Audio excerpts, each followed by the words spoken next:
It's a brand new week of news, or what us newsies call brand news. In the news biz, you gotta save time as much as possible so you never miss a hot scoop. That's why my friend Mark Gurman has given more details on Apple's planned low-cost version of their upcoming Vision Pro headset. Don't worry, it's still expensive enough for you to flex on the poor people who can't afford it. While Gurman already claimed Apple would be using lower resolution displays and replacing the M series chip with an iPhone processor, he now also says that the eyesight feature, the revolutionary feature that reveals lifeless simulacra of your eyes on the external screen when you interact with another human, or attempt to, will also be removed from the cheaper model. Notice I didn't say cheap, because apparently the company is looking to price the device somewhere between $1,500 and $2,500. Speaking of extra months, Gurman has also adjusted his prediction for when the new M3 MacBooks will launch from this month to early next year. The last time Apple launched new MacBook chips so early in the year was 2015. Maybe they should have delayed the iPhone 15 lineup too, since yet another issue has been found, this time affecting just the 15 Pro Max. Some new owners of the flagship iPhone are reporting screen burn-in on its OLED display on social media. I don't know, I'm starting to think that maybe focusing all that effort on engineering a $3,500 headset might not have been the best idea. Can the Vision Pro get burning? It burns onto your eyes. I'll never forget this 3D hollow memory. Intel has officially announced their 14th gen Raptor Lake refresh chips just in time for them to be released on the 17th of October, or what us newsies call tomorrow. The launch includes 3 refreshed chips with K and KF versions of each that will all be releasing at the same price as their 13th gen predecessors, despite predictions of a price increase. But I mean, can you blame them in this economy? When the milk restock is rebranded as Milk Premium? Unfortunately, price isn't the only similarity here. Core counts are the same as last gen across the board, save for the i7-14700K, but all the new chips have higher boost frequencies while staying within the same power envelopes as last gen. That's good. Intel also claims that the 14th gen chips will have up to 23% better gaming performance than AMD's Ryzen 7000 X3D series chips. Though, according to Tom's Hardware, Intel's own benchmarks show an uplift of just 2% on average. For me, 2% only really matters if we're talking milk, which is delicious. Home or go home. Homo or home or go home. That doesn't make sense to Americans, I'm sorry. That's 3.25%, but yeah, it's still good. However, Intel also says their refreshed chips will have up to 54% faster creator workflow versus the Ryzen 9 7950X, which is basically a passing grade on an English exam. Intel also announced their AI Assist overclocking plugin for their extreme tuning utility that uses AI algorithms to help you overclock your processor, which is helpful for people like me who have no idea what they're doing and just enter different numbers in to see what happens.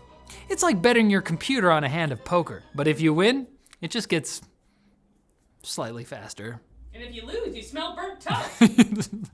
It's a bad value proposition. AMD is being blamed by gaming handheld company GPD for the delay in shipping their new WinMax 2. Because there's always a reason crowd-funded projects are not on time, ever.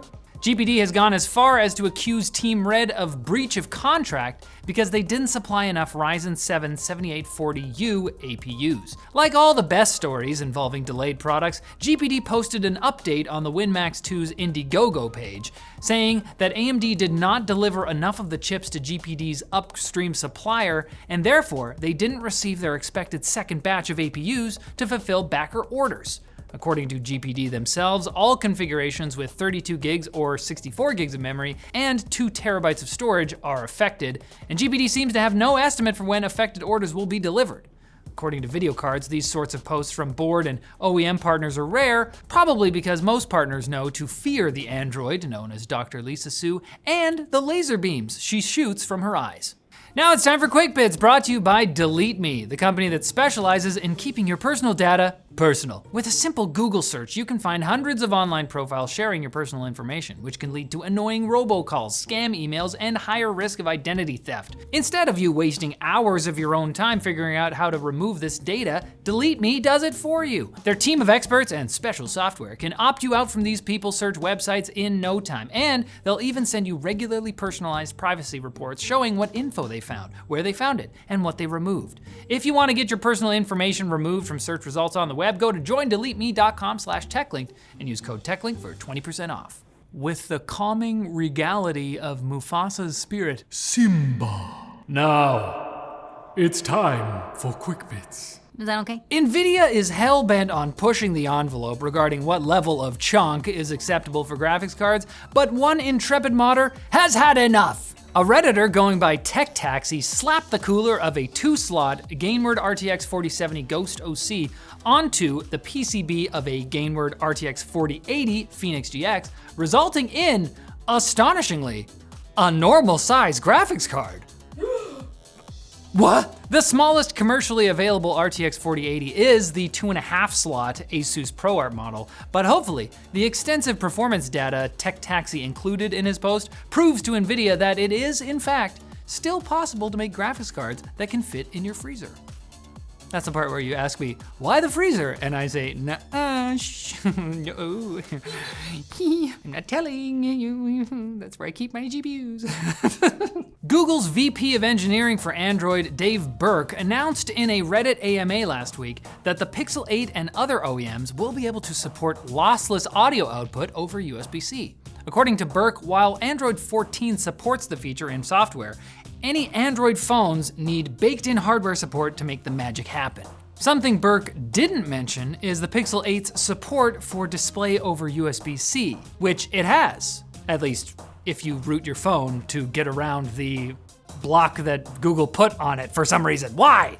Someone needs to organize an intervention for Google to address their addiction to killing features and services. They're like Dexter over here, it's not healthy. We're concerned. Another interesting bit from Mark Gurmanson's recent revelations concerns an Apple system that will allow retail store staff to wirelessly update sealed iPhones. The system consists of a pad-like device that will turn on iPhones even inside unopened boxes, run an update, then turn the phone back off. It feels somehow perfectly Apple to know that Tim Cook got his engineers to create groundbreaking new tech so your mom won't have to update her new iPhone on Christmas. Because that's like half the morning gone. You can't keep your mom happy? Tim Cook will. Come on, Barbara, we're going to Denny's. A brand new RTX 4090 Founders Edition graphics card has been killed by a literal bug. You know, the kind with wings and 6 legs. You'd see more of them if you went outside. In a senseless kamikaze attack, an insect somehow crawled under this card's AD102 GPU chip, like the actual GPU. Luckily, the card was brought back to life by the removal of the bug and the repair of a minor component. But sadly, the bug did not survive. Funnily enough, the first known computer bug was also an actual insect. Back in 1946, the Harvard Computation Lab suffered a metaphorical bug when a moth got trapped inside a relay.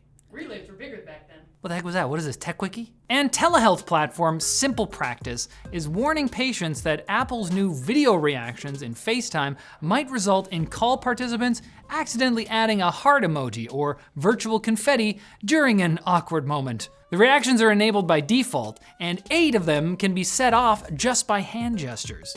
It might be nice to get 2 thumbs up from your therapist for managing to take a shower today, but a round of virtual fireworks just makes it seem sarcastic.